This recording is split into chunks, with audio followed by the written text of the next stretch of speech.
Legend Total War here, and today we're just going to do like a ridiculous battle. So it's not a rating one-man Doomstack, because we've already rated Tamurkhan before. We all know that Tamurkhan is just naturally a one-man Doomstack, but this is taken to such an extreme degree that I just have to make a video on this one.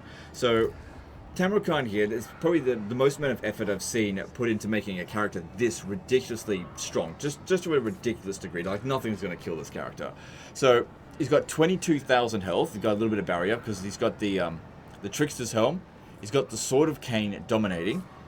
So that's the tier 3 level, the highest. So 30% ward save among other things.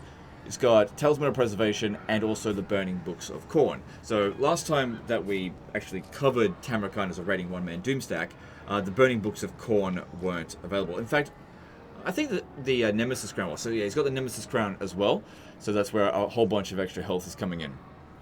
He didn't even really bother going and getting like all the really good defeat traits, like Sigvald's defeat trait. Like he doesn't need the physical resistance because he's already at 93% ward save. He's got Perfect Vigor, which you could just get on any Lord because just getting the Campaigner trait. And yeah, only 15% physical resistance. Need a bit of missile resistance just in case they're using Trollhammer torpedoes because of the flaming weakness, so that'll cover us for that. So what I want to do here is just use it, just see how ridiculous this is, and hopefully you guys will enjoy the absolute mayhem. So he's got an endgame crisis of Karak Kadrin set up over here. There's also some Reichland forces, so we don't really want to bring them into this. So I just want to make sure we actually get a chance to attack 4 of them. So I reckon this one here, I can see no yellow line between this. We've also got a Plague on us. Is that making us particularly strong? So Winds of Magic, cost reduction, melee defense, and armor. So that is not useful at all, because we don't have a spellcaster. But the melee defense is alright, I guess.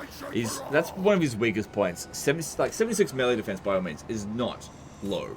It's just that, as far as one-man Doomstacks is concerned, you can definitely get higher. He doesn't have Krokgar's defeat trait. Like he just didn't really bother with defeat traits for the most part. Krokgar's defeat trait would give you 10 extra melee defense. Not essential, I think, because what we're going to be doing is mostly just punching right through them, so that they don't constantly shoot at us. So let's attack this one here. Decisive defeat there in auto resolve. If we have a look, everything's on max battle difficulty. It was playing this legendary difficulty. Gave us a few banners here to work with. And I actually think the speed banner is going to be better for what we want to do because of all of the missile units. Even with 90% ward save, you can still certainly end up taking some damage. The best way to mitigate that damage when you're on a big mount like this is just to move really fucking fast. So let's jump in here and see how we go. We got up against 4, right? Yep, 4 full stacks. I'm really keen to see how high the kill count can get with him on this one. Now we've got to keep in mind that at some point we'll inflict the army losses. So what I want to try to do is not kill the Slayers until the army losses is triggered. Because if I kill the Slayers first, then they'll contribute to the army losses. And everyone else will run away. And I want to kill everything. So we actually don't want... save them for last because they're not going to be affected by the army losses. I will let the enemy get their reinforcements together. I don't imagine that they'll rush at us. Which army is coming in first? It's actually the one right behind us.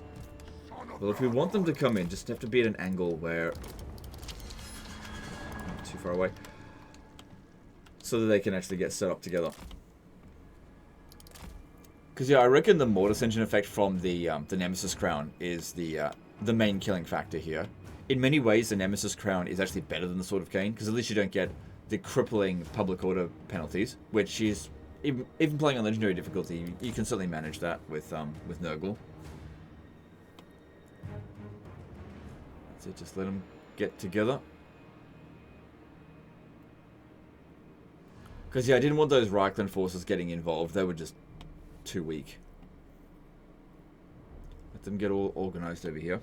Because if I go attack them right now, they're disorganized. They're not going to be ready to take massive casualties. What I really want to do is try to get them into one concentrated area, so that the Mortis Engine effect can just inflict damage super quickly. And also, if we can get their missile units into a blob, they won't be able to shoot us properly. But we'll have plenty of regeneration, so I'm really not concerned about even dropping below maximum health. Like, we'll take some damage. I just think that we'll regenerate all the damage that we take. I think. But we'll see.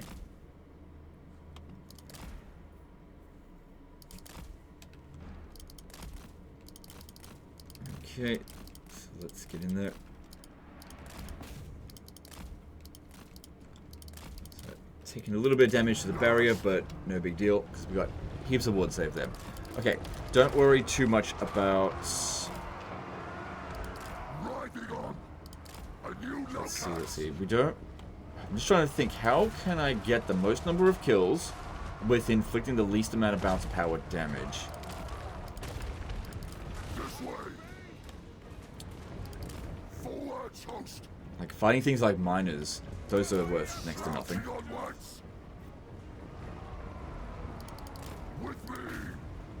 Because, yeah, we don't really need to actually use our attacks. All I gotta do is just try to run circles around them. We've also got this for additional damage resistance. Oh, and melee defense. So yeah, with that we can get it up to, what's that, 100? Yeah. Okay. But yeah, when you've only got one single entity in the battle, the AI does tend to not blob up that much. Depends. If you've got multiple single entities, all concentrated in one area, then they do. No. Don't kill your own units. How dare you? Oh, right, we could use this one to rampage them. Yeah, we should probably watch out for them. Well, that's actually a fair amount of damage done to us already with the Iron Drake Torment completed. Kind of expecting that to not do any damage at all. Or, like, minimal damage, that is. So we want to just keep moving. Now they're starting to get into a nice big blob for us. That's what we want to see. Always be charging. Keep on charging. That's it. I'm not going to use any of the army abilities because I want to make sure that Tamurkhan is the one to be getting the kills.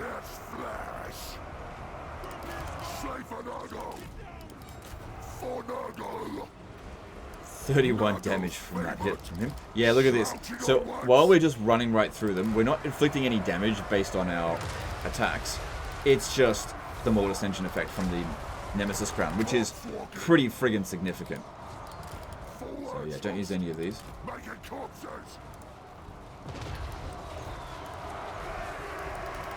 That's it, just keep running around like this. I mean, basically create like a like a swirling vortex, not really, of dwarves in the center here. They're just all getting suffering from the Mortal Ascension effect. Just keep running around their perimeter here, and these ones around the edge, they'll eventually come into the center. The thing is, while we run around them, like this is why I wanted the banner of Swiftness, so I could just punch through them really quickly like this. The guys in melee, they're not really able to properly attack us. So we've already done 150,000 in damage. Come on, keep moving, Tamurkhan. Actually, given the amount of damage that we've taken, maybe I will actually end up not ending up in full strength. Because these guys here are probably doing some damage to us. Let's have a look. No, not really. Maybe because we're on fire, we're just not regenerating particularly quickly. So I'm not sure. We'll see. Because yeah, we've got 4 full stacks to deal with, but we'll definitely inflict the army losses before they've all come onto the battlefield. I guess when doing this, I can't really tell the Slayers, hey, just don't stay in there. They're just going to take damage like everyone else.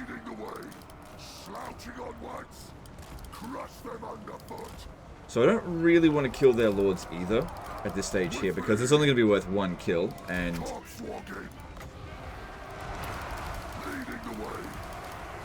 it'll be worth a lot of bounce power loss for them. But because they're staying in this area, they're getting affected by the Mortal Ascension effect. Now they're rampaging. Pop that down so they don't dodge it.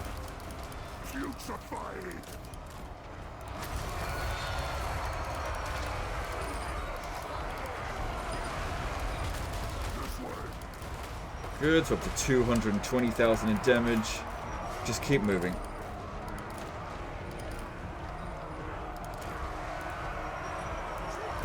Yeah, so the missile units are doing a fair bit of damage.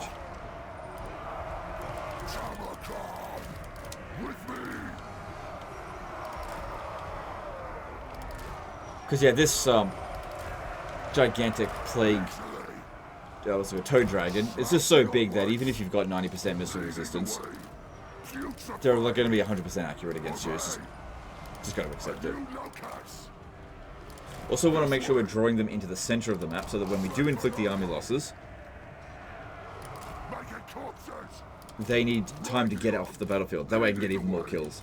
Just want this number to get as big as possible.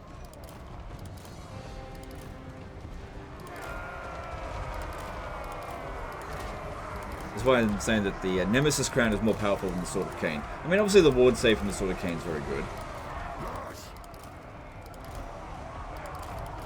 But this Mortis Engine effect is crippling. I think it's the strongest Mortis Engine effect in the entire game. And he's got another Mortis Engine effect innately as well. The Pestilent Decay.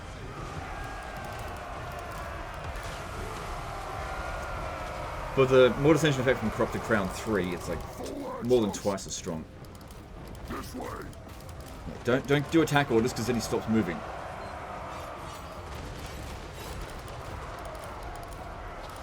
No, don't bomb your own units. How dare you? Don't need to worry about their melee defense. Mortis Engine effect is bypassing melee defense. Okay, we've got to definitely get rid of the troll hammer torpedoes that are on the way. Maybe going into the forest over here can help mitigate that. And again, another opportunity for this.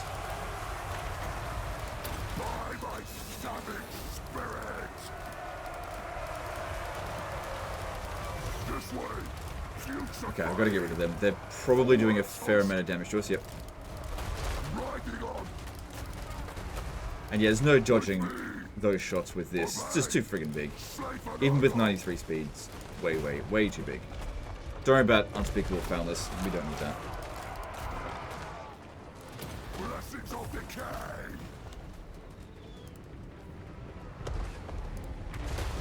Just checking to see how much damage they're actually doing.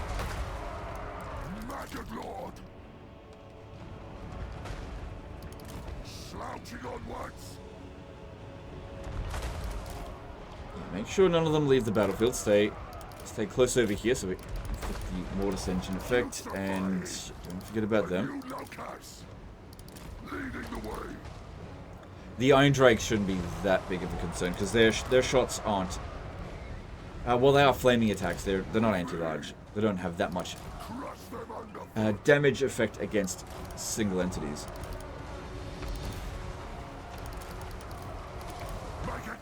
Now up to 350,000 damage.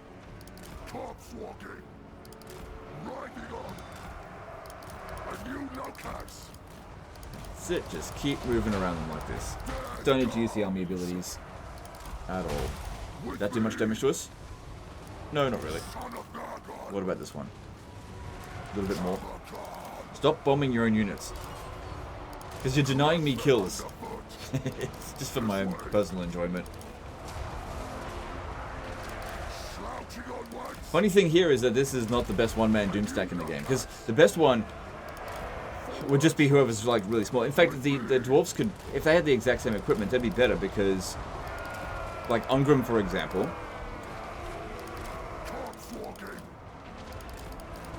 you would need to have a regen item. I guess you get regeneration with anyone, just through Isabella's defeat trait, which all you have to do is wipe out the wipe out Sylvania and then bring them back, which anyone can do. And then when they come back, they'll bring back Isabella as a legendary lord and legendary hero. You get both back, and that's how you get the regen trait.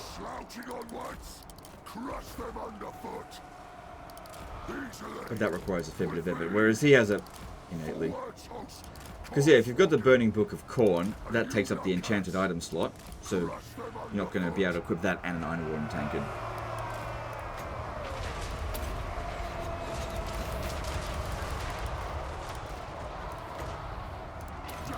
Oh, damn it, doing that right at the last second there. So look at these guys here. I haven't engaged with them in melee at all. It's just that they are just taking that damage from the Mortis Engine effect. Okay, there's the army losses. Quickly get up this way. This way. before they dare to leave the battlefield. Safe and go.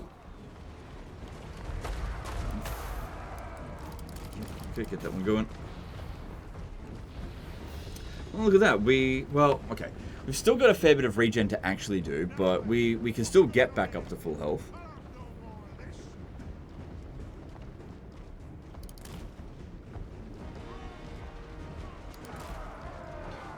Now, in this situation here, it may be better to not actually attack them, but just to stay touching them.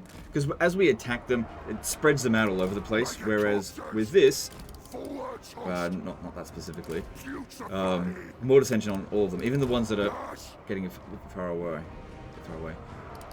If I run them down like that, see, they're dying when they fall down, but that doesn't count towards our kills. So maybe I should stop.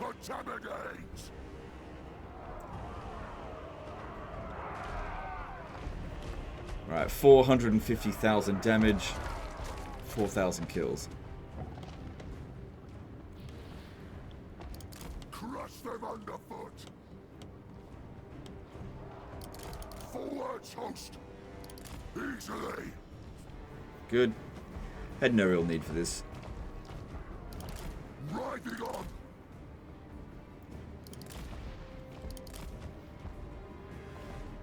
Obey. And this is why we wanted to try to fight in the middle of the map, so it just took them a while to get off the battlefield so we can get all these extra kills. Some of them are definitely going to get away, there's no stopping that. Let's let them go. Don't worry about unspeakable foulness. We actually will inflict more kills if we just stay here doing this.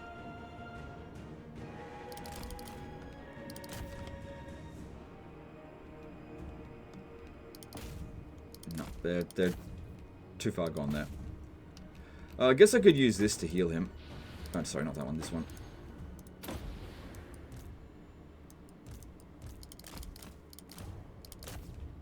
Yeah, I'll deal with him later. I want them kills. But yeah, Tamurkhan doesn't seem to get Foe Seeker, so I can't increase my speed. That's why one of the reasons I won the Banner of Swiftness. I mean, doing a bit of extra damage with the Banner of Hellfire, that's fine, but really didn't need it. As soon as I saw this, I was like, yeah, my initial instinct was, oh great, another Doomstack, one-man Doomstack submission. I feel like we've covered everyone. But then I looked at this one, I was like, oh damn, this is really good.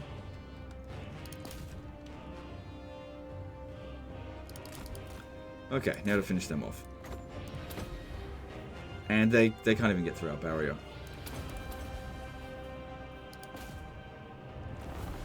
Jeez.